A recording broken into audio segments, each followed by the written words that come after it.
Early sobriety is hard, and not just because you're skipping drinks. It's because you're suddenly face to face with everything that you used to numb. And when you stop drinking, those feelings don't magically go away. You just finally notice them. All of them. And that can be overwhelming at first. Let's talk about some of the hardest parts, the withdrawals I went through, and how I got through it all. In those first days, my body was pissed.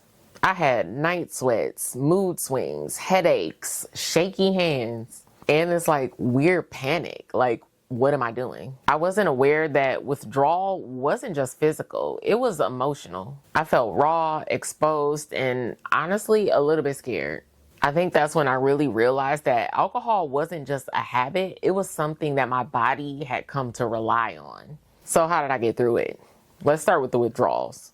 First, I drank so much water and tea and coffee. I ate salty snacks, sweet snacks, took hot showers, rested when I could. And I kept reminding myself, this is temporary. If you're going through it, please talk to your doctor. That's what they're there for.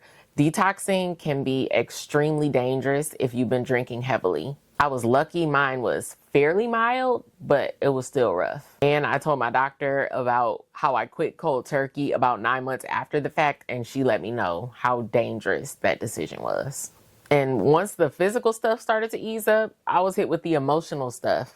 I didn't have alcohol to take the edge off, and honestly, I didn't know what to do with myself. Early on, I dreaded hanging out with my friends because it was like, who even was I without being the girl that drank at brunch, at girls' night, just because I had to relearn how to have fun, how to be relaxed, how to be social, all without alcohol. That honestly shook me more than I expected.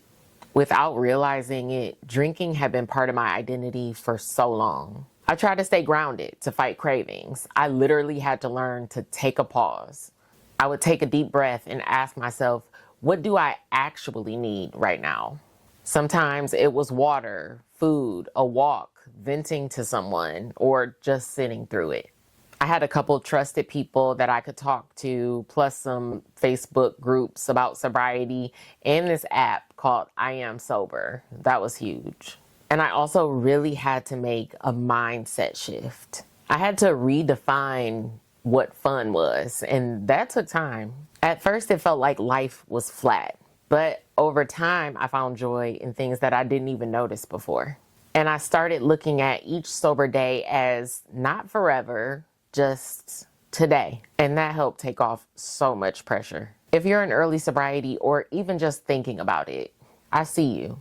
It's hard, it's messy, but it's also one of the most freeing things that you could ever do for yourself. You're not alone and you're not failing, even if it feels hard. And come back here anytime. We're going to keep talking about all of it. So go ahead and like, comment, or subscribe, and I'll see you in the next episode.